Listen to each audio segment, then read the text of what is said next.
الشيخ محمد رفعت وحلاوة الأذان، والجامع اللي جنب بيتنا وهو مليان بناس كتيرة برا وجوا.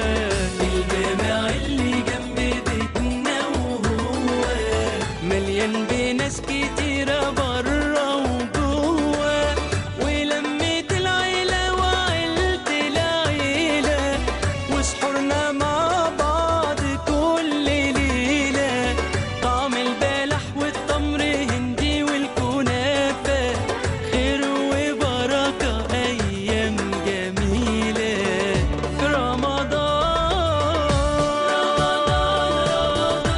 رمضان هلي هلا وزار وبان، فكرني بحاجات وذكريات بيعدي عمري وليها قلبي مكان. الله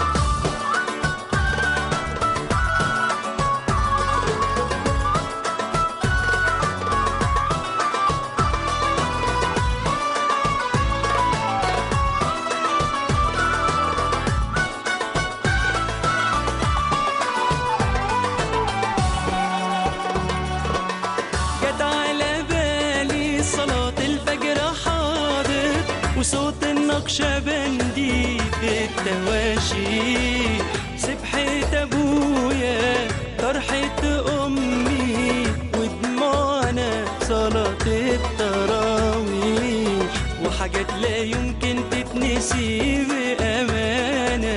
عبد المطلب ورمضان جانا، حاجات لا يمكن تتنسي بأمانة.